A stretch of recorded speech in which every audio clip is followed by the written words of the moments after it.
The Iron Phantom, a tale of the Sonoran Desert. The sun is a cruel master in the Sonoran Desert of 1874. It does not just shine. It burns the truth right out of a man's soul. The grass was yellow, dry, and sharp as a razor. It stretched forever under an Arizona sky that offered no mercy. The wind carried the scent of dry grass and ancient dust. And in the middle of that golden waste, a man stood like a tombstone.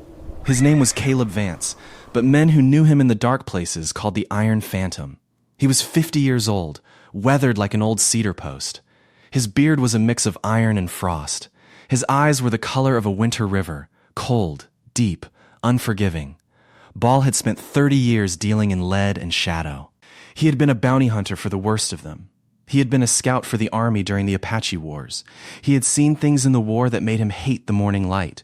He had seen the carnage at the mountain passes. He had watched the frontier bleed until the dirt turned black. At his feet lay a girl. She was young, maybe 20 summers. Her skin was the color of deep copper. She was Apache. Her buckskin dress was torn. It was stained with the red dust of the desert plains. She lay twisted in the dirt. A hunter's bullet had torn through her side. The wound was bad, but she was still breathing, and that made her dangerous to the men who wanted her gone. She looked up at Caleb. Her eyes were wide, wet with tears, ancient with terror. "Please," she whispered. Her voice was a dry rattle in the wind. "I'm begging you." This is a fictional Western story. It contains scenes of frontier violence, but it does not celebrate cruelty at its heart. This is a story about mercy, honor, and one man choosing humanity over hate. This story is an original dramatized fiction created with the help of AI narration and visual tools. Caleb Vance didn't move. He didn't draw his Colt. He didn't reach for his canteen. He just stared down at her. He was a man who had killed dozens of her people for a government paycheck. He had spent years tracking Apache war parties across the desert plains. He had earned his golden blood. Folks in Tombstone said Caleb had no heart left. They said his chest was filled with nothing but cold ash. The wind whistled through the dry stalks far off. A vulture circled in the blue heat. It was a patient shadow against the burning sky. Caleb looked at the girl's injury. It was deep enough to kill her if the sun had its way. The bleeding had slowed, but fever was already waiting nearby. Caleb had seen enough wounds to know the truth. She had hours, not days. He knew what most men would do. A bullet to the brain to end the suffering. That was the mercy of the frontier. Or a walk away into the shimmering hay. Let the coyotes finish the work. But the girl reached out a trembling hand. She grabbed the hem of his dusty trousers. Her grip was weak, but it felt like a mountain pulling on him. "Please," she said again. Caleb looked back toward the horizon. 6 riders were coming. He could see the dust clouds rising like smoke. They were buffalo hunters, rough men, lawless men. They were the kind of men who skinned the land alive. By 1874, the great herds were disappearing. The hunters were getting desperate, and desperate men are the most dangerous animals in Arizona. They were led by a man named Gideon the Vulture Cross. Caleb knew the vulture. They had served in the same regiment during the war. They had seen the same fires, but Gideon had enjoyed the burning. Gideon liked the sound of screaming. Caleb liked the silence of a job done. The girl followed his gaze. She knew who was coming. She knew what they would do if they found her alive. The vulture didn't believe in quick deaths. She looked back at Caleb. She wasn't asking for life anymore. She was asking for an end. She wanted a clean bullet. Caleb took a deep breath of the hot, thin air. He reached down. He didn't pull his gun. He did the unthinkable. Not with a bullet, not with a curse, but with mercy. He knelt in the dirt. He ignored the blood on his knees. He took off his red bandana. He wiped the sweat from her forehead. His hands were calloused and scarred, but they were steady. Then he did something that would have shocked every man in Arizona. He picked her up. He did it gently, as if she were made of glass. Caleb Vance, the man who had hunted her kind for a decade, held her close. He felt her heart beating against his chest. He was like a trapped bird, desperate, frantic, full of a life that refused to quit. He walked toward his horse, a big brown gelding named Thunder. The horse snorted, smelling the blood. Caleb calmed him with a low word. He eased her onto the saddle. Then he did something even more radical. He gave her his water. He watched her drink the warm, stale liquid. She drank as if it were gold. He knew he was signing his own death warrant. In this country, you don't cross Gideon Cross. Not for an Indian girl. The vulture was close now. Caleb could hear the jingle of spurs. He could hear the creak of saddle leather. The smell of unwashed men and cheap whiskey drifted on the wind. He stood between the horse and the coming riders. He drew his Winchester from the scabbard. He didn't hide.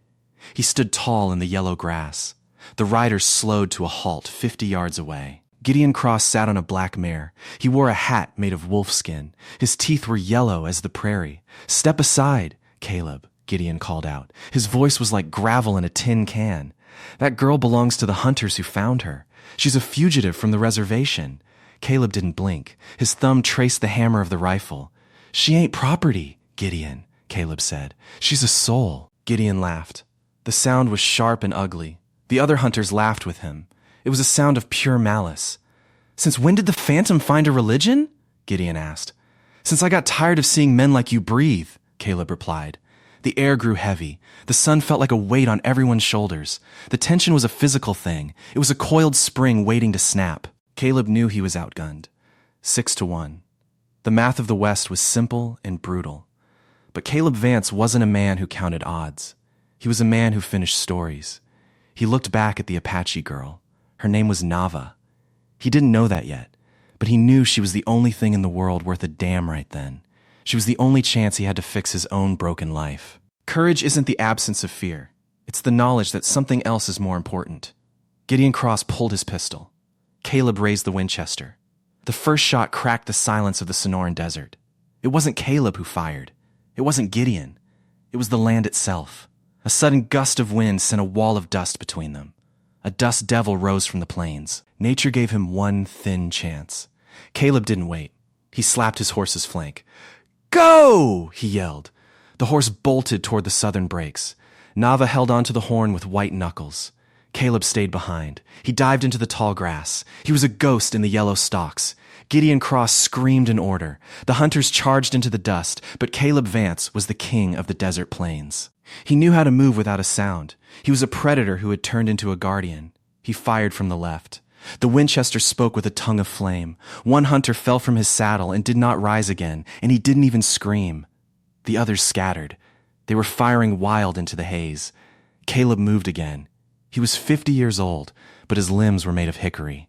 He was fighting for something he didn't quite understand. Maybe it was redemption. Maybe it was just a way to say no to the devil.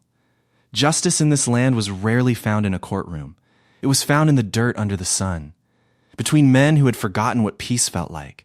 If you're still listening to this old man's tale, you're the right kind of soul. You know that the frontier wasn't just about gunfights.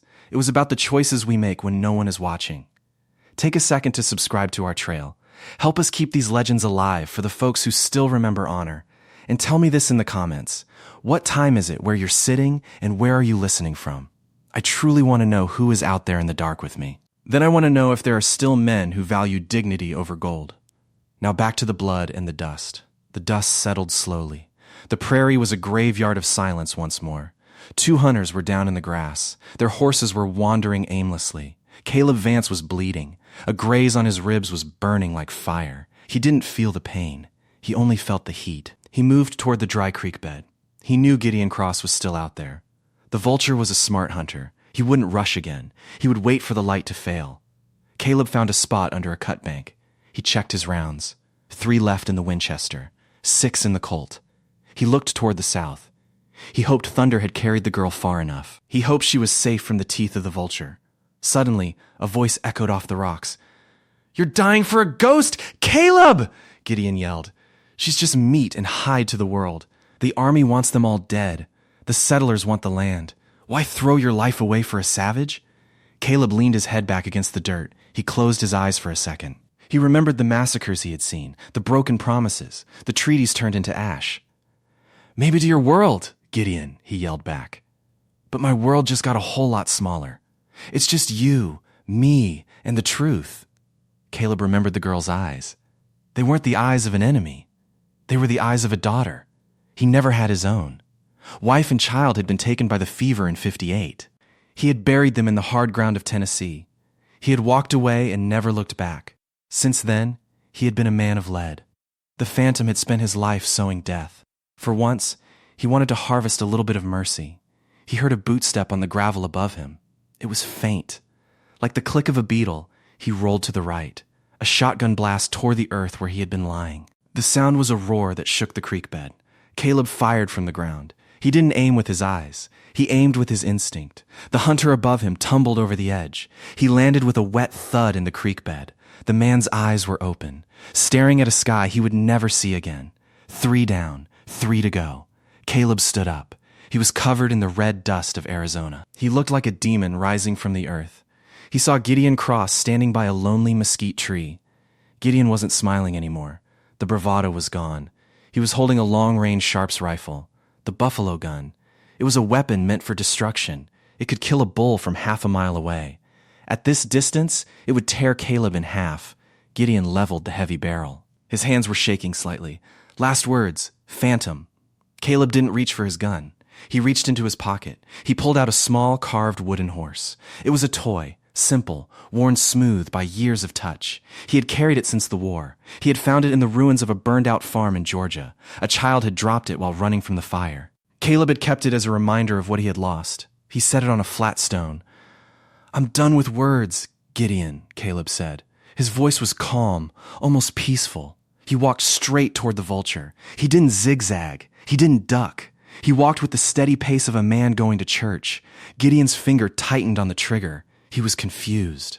He had never seen a man walk into a Sharps without fear.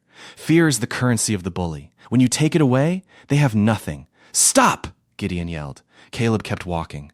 The crunch of his boots on the gravel was the only sound. "I said, stop!" Caleb was 20 feet away now. He could see the sweat beads on Gideon's upper lip. The vulture was breaking. Power is a funny thing. It only works if the other man cares about living. Caleb Vance didn't care about the next minute. He only cared about the honor of the stand. Gideon fired. The heavy boom of the Sharps echoed across the plains. The recoil nearly knocked Gideon over. The bullet tore across Caleb's shoulder.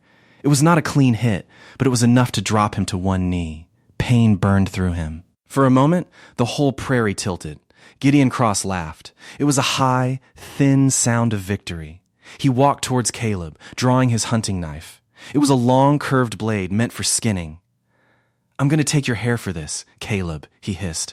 "I'm going to show the boys what happens to traitors." He knelt over the fallen gunman. He grabbed Caleb by the hair. But the Iron Phantom wasn't dead. He had one last trick in his bag. He had his Colt in his left hand, hidden under his poncho. As Gideon leaned in, Caleb looked him in the eye. Gideon saw the winter river again, and it was freezing over. "The unthinkable, Gideon," Caleb whispered. He didn't shoot Gideon in the heart. He didn't shoot him in the head. He fired once. The bullet struck Gideon's rifle stock and knocked the Sharps from his hands.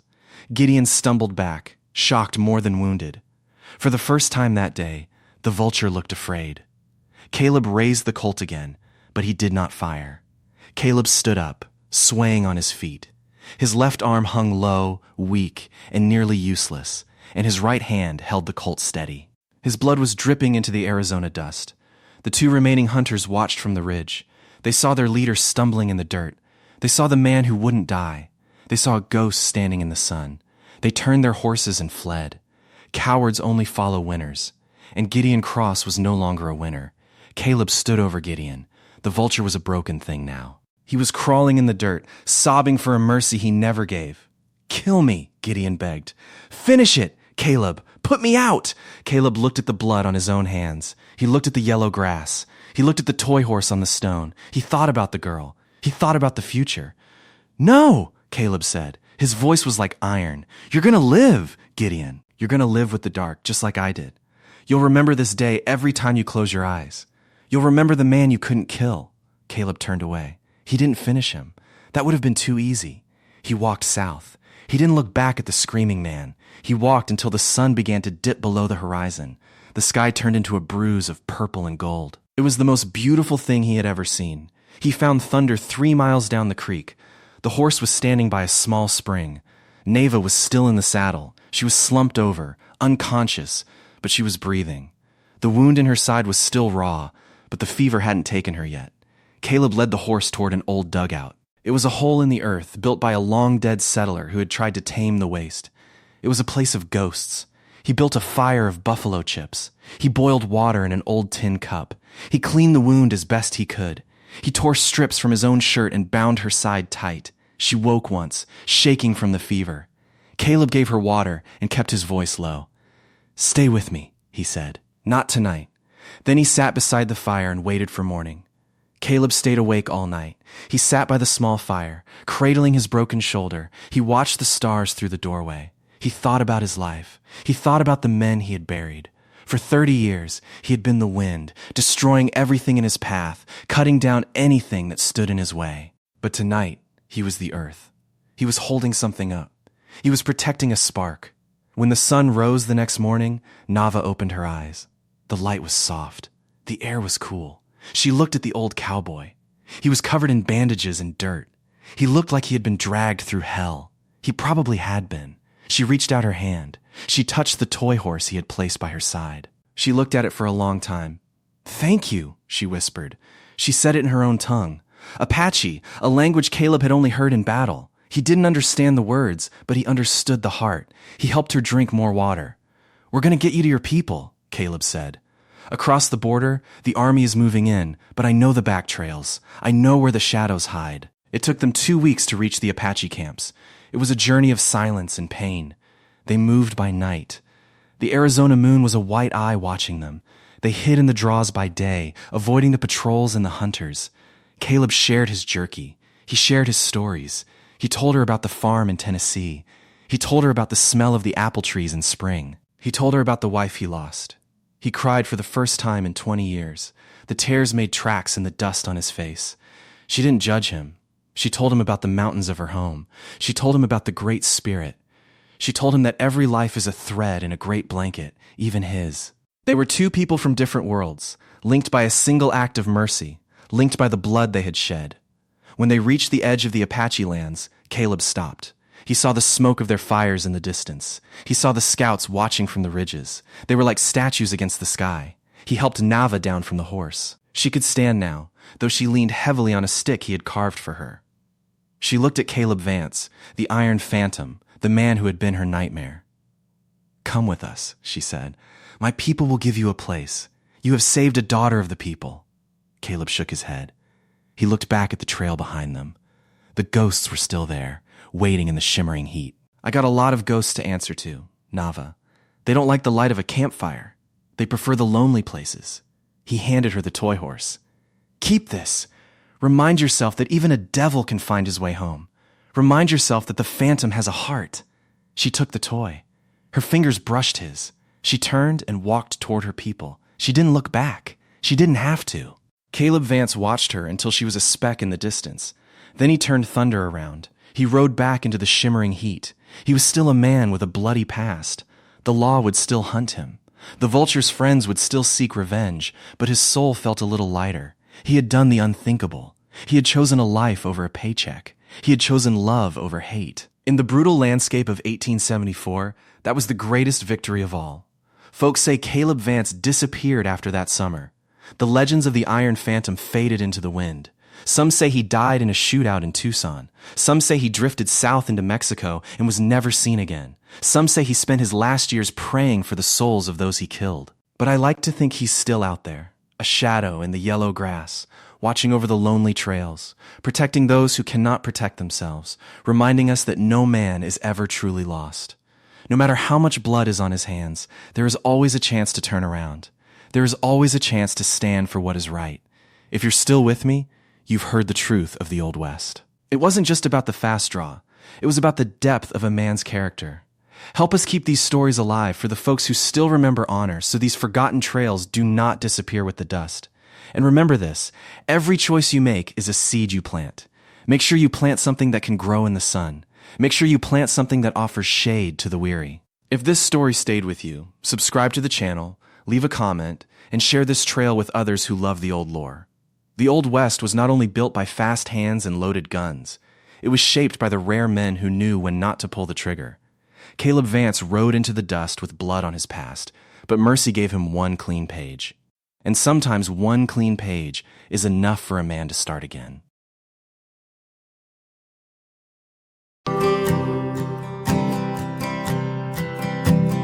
Dust devils dancing on a final plea beneath the sky of burning hickory.